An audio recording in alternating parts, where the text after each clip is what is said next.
Hello everyone, welcome to my channel the veg kitchen. আজকে আমি আপনাদের সাথে শেয়ার করতে চলেছি একটা খুবই সিম্পল সবজি, যেটা হচ্ছে ড্রাই বিনস আলুর সবজি। এটা একটা খুবই সাধারণ সবজি, অথচ খুবই সুস্বাদু। আশা করছি আপনাদের সকলের পছন্দ হবে। তো চলুন শুরু করা যাক। আচ্ছা, প্রথমেই আমি 3টে আলু নিয়ে নিয়েছি, আলুর ছাল ছাড়িয়ে নিয়েছি।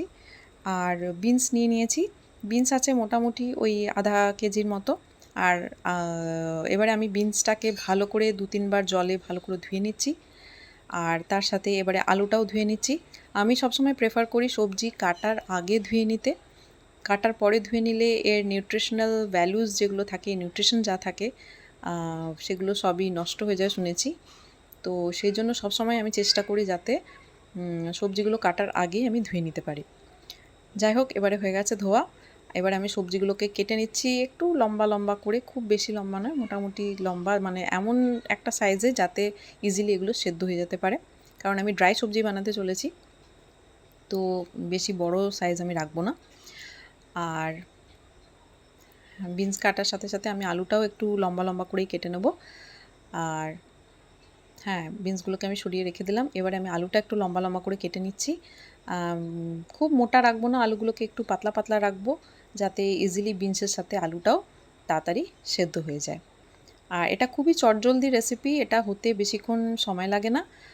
কাটাকুটি আর মশলা প্রিপারেশনে যেটুকু সময় লাগে সেটুকুই, তাও এমন কিছু মশলা নয়, খুবই সাধারণ নর্মাল মশলা। এখানে আমি একটুখানি আদা নিয়ে নিয়েছি, আর নিয়ে নিয়েছি 2টো লঙ্কা। আপনারা আপনাদের পছন্দ মতো লঙ্কা নেবেন, মানে যে যতটা ঝাল পছন্দ করেন সেইভাবে। আমি নিয়ে নিয়েছি 2টো লঙ্কা, আর নিয়ে নিয়েছি একটা টমেটো। টমেটোটা ভালো করে ধোয়া আছে, আদা লঙ্কা টমেটো সবই ধোয়া আছে। এবারে আমি একটা পেস্ট তৈরি করে নেব এই আদা লঙ্কা আর টমেটোটা দিয়ে।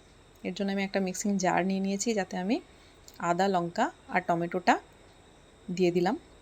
এবারে এটাকে আমি পেস্ট করে নিচ্ছি। পেস্ট আমার রেডি হয়ে গেছে। এবারে আমি কড়াই বসিয়ে দিয়েছি।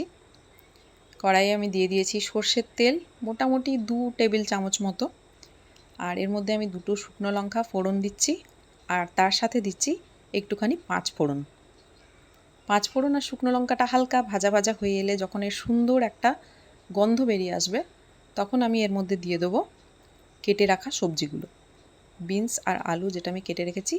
এবার এটা আমি এর মধ্যে দিয়ে দিলাম। এবারে এটাকে একটু ভালো করে নাড়াচাড়া করে, তেলের সাথে 5 ফোড়নের সাথে ভালো করে নাড়াচাড়া করে এটাকে আমি কিছুক্ষণ ভাজা ভাজা হতে দেবো। আর এই সময় আমি একটা বোলের মধ্যে গুঁড়ো মশলাগুলো রেডি করে নিচ্ছি, যেটা আমি সবজিতে দেব। গুঁড়ো মশলার মধ্যে আছে Kashmiri red chilli powder half চামচের মতো, হাফ চামচের থেকে একটু বেশি। আচ্ছা, জিরে গুঁড়ো আছে, জিরে গুঁড়ো আছে 1 চামচ মতো, হলুদ গুঁড়ো আছে হাফ চামচের থেকে হাফ চামচের মতো, আর নিয়েছি একটুখানি শাহি গরম মশলা। এই সব মশলাগুলো আমি জলের সাথে গুলে একটা পেস্ট রেডি করে রাখছি, যেটা আমি সবজিতে ইউজ করব। এদিকে সবজিটা আমার ভাজা ভাজা হচ্ছে। খেয়াল রাখতে হবে যাতে সবজিটা খুব বেশি ভাজা না হয়ে যায়, হালকা হালকা ভাজা ভাজা হলেই আমি ওর মধ্যে দিয়ে দেবো আমার পেস্ট করে রাখা মশলাটা, যেটা টমেটো আদা আর লঙ্কা যে পেস্টটা আমি করে রেখেছিলাম সেটা। এটা আমি এর মধ্যে দিয়ে দিলাম। এবারে ভালো করে নাড়াচাড়া করে নিচ্ছি, নাড়াচাড়া করে ভালো করে মিক্স করে নিচ্ছি মশলাটাকে। আর এভাবে কিছুক্ষণ আমি এটাকে একটু ভাজা ভাজা হতে দেবো, যাতে টমেটো আদার যে গন্ধটা, কাঁচা যে গন্ধটা, সেটা যাতে বেরিয়ে যায়। সেটা যতক্ষণ বেরিয়ে যাবে, তারপরে আমি অ্যাড করব এই গুঁড়ো মশলা, যেটা জলে গুলে রেখেছিলাম সেটা। এটা দেওয়ার পরে আমি ভালো করে মিক্স করে নেব এটাকেও, যাতে এরও কাঁচা গন্ধটা যেটা সেটা বেরিয়ে যায় ভালো করে। মশলাগুলো আসলে ভালো করে সবজির সাথে কষে নিতে হবে। সবজির সাথে মশলাটা কষানো খুব ইম্পর্ট্যান্ট। যত ভালো করে কষা হবে মশলা, তত সবজির টেস্ট সুন্দর হবে। ভালো করে নাড়াচাড়া করে আমি মিশিয়ে নিচ্ছি সবজিটার সাথে মশলাকে। এবার আমি কিছুক্ষণ ঢাকা দিয়ে সেদ্ধ করব। ঢাকা দিয়ে সেদ্ধ করার পরে কিছুক্ষণ পরে ঢাকা খুলে আমি তার মধ্যে নুন মিক্স করে দিয়েছি। নুন আর চিনি যখনই মিক্স করবেন, খেয়াল রাখবেন যেন প্রথমেই না দেওয়া হয়। চেষ্টা করবেন যতক্ষণ যে সমস্ত গুঁড়ো মশলা বা বাটা মশলা যেগুলো আমরা সবজিতে দিই, সেগুলো যখন কাঁচা গন্ধ বেরিয়ে যায় তারপরে নুন দিতে। আমি এর মধ্যে একটুখানি গরম জল দিলাম। সবজিতে সবসময় চেষ্টা করবেন রান্নার সময় গরম জল ইউজ করার। গরম জল দিলে সবজি টেম্পারেচার ঠিক থাকে, তাতে সবজি ভালো করে সেদ্ধ হয়, সুসিদ্ধ হয়, আর রান্নার স্বাদও সুন্দর হয়।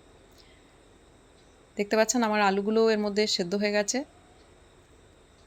সবজি আমার মোটামুটি রেডি হয়ে গেছে। এই অবস্থায় আমি একদম লাস্টে খুব সামান্য চিনি দিলাম সবজিতে। চিনি দিলাম এই জন্য যে যাতে নুনের স্বাদটা ব্যালেন্স হয়। এতে সবজি মোটেই খুব মিষ্টি মিষ্টি হয়ে যাবে না, জাস্ট স্বাদটাকে ব্যালেন্স করার জন্য সামান্য একটু চিনি দেওয়া হয়েছে। আর তার সাথে আমি সামান্য একটু গরম জল আবার দিয়ে দিচ্ছি, যাতে চিনিটা ভালো করে গুলে যায় মশলার সাথে। আর এতে মাখো মাখো একটা সুন্দর ড্রাই সবজি তৈরি হবে। এটাকে ভালো করে নাড়াচাড়া করে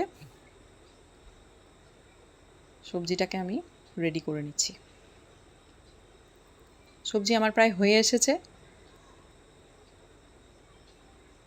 সুন্দর একটা ড্রাই সবজি ডান হয়ে গেছে। আমি গ্যাস অফ করে দিয়েছি। এবারে আমি ঢাকা দিয়ে কিছুক্ষণ স্ট্যান্ডিং টাইম দিয়ে দিলাম। এবারে আমি একটা বোলের মধ্যে সবজিটাকে বার করে নিচ্ছি। এই সবজিটা রুটি, ভাত, পরোটা যে কোনো কিছুর সাথে খুব সুন্দর লাগে খেতে। ওপর থেকে জাস্ট একটুখানি আমি ধনে পাতা আর একটুখানি কাঁচা লঙ্কা দিয়ে গার্নিশ করছি। আমার যদি রেসিপিটি আপনাদের ভালো লেগে থাকে তাহলে লাইক, কমেন্ট, সাবস্ক্রাইব করতে ভুলবেন না।